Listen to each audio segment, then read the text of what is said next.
So a definition of myth. I think the best definition I've ever read is by Walter Burkert, who was a historian of ancient Greek religions.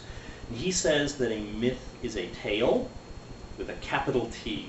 So a tale or story, but one that speaks to a higher truth, and that higher truth has to speak to us and give our lives meaning for it to be valid. And this higher truth is different than a literal truth. So myth really addresses very different issues than science, for example. To give you a concrete example, one of my favorite myths, and what I like to share with my students, is the myth of Eros. And according to the Greek mythographer Hesiod in his Theogony, Eros is one of the three oldest forces in the universe, along with chaos and Gaia, or Mother Earth. And anyone who has experienced the power of Eros in their lives can well believe this. Now, the Greeks did not envision Eros as we tend to envision him, which is as Cupid, the image of the fat little baby in a diaper flying around. That's a much later interpretation. Eros was a handsome young man in his late teens or early 20s, winged, and he carried with him bow and arrow. And he would randomly shoot people with his bow and arrow, and there they would feel the power of Eros, be overwhelmed by it, and fall in love, often against their wishes. Now, is this literally true? Probably not. However, anyone who has experienced erotic feelings know just how powerful that is. Now, science will talk to us about peptides in the brain and all sorts of brain chemistry to explain love. But that doesn't really matter to you when you're caught in the throes of love or passion for another person, especially if it's someone who you shouldn't be in love with.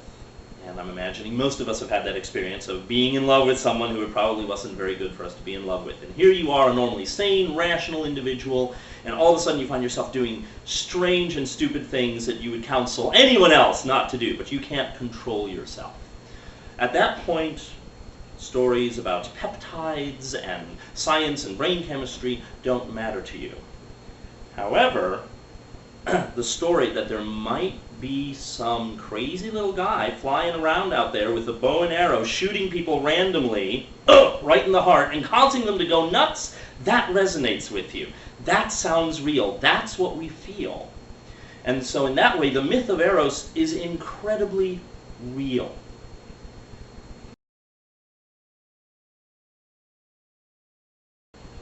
So, myth today. How does it apply? Well, believe it or not, we are still mythic creatures. We need stories to inform our lives. And in Western society, we have become, as the author John Michael Greer talks about in his book, The Long Descent, monomythic. We seem to have one story, one big tale that describes our world. And there are really two options in modern society. The myth of progress, that tomorrow will always be better than today. Science will figure it all out, no matter how awful it seems. It'll be better tomorrow. We promise, it will get better. When that myth falls apart, the other myth that rears its ugly head is the myth of apocalypse. At some sudden juncture in the near future, there will be the rapture, the Mayan calendar will come to an end in 2012, and the world will change as we know it.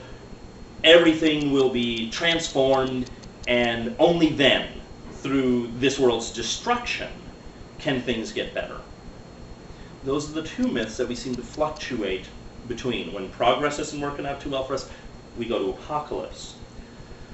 This, I think, is fundamentally flawed.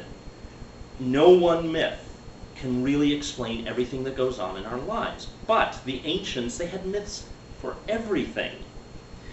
And so they had multiple stories that informed their existence. And that's what we need today. And in many ways, that is what Terra Mysterium tries to do. We take a look at those old myths that still have resonance today, that still speak to people. And we tell them or retell them and hopefully open people's eyes to another story that has power, another story that is transformative and which can give meaning to their lives. It doesn't pretend to explain everything, but it does explain something. And so that's part of our mission as Terra Mysterium, is waking people up to the inherent power in these stories and tales.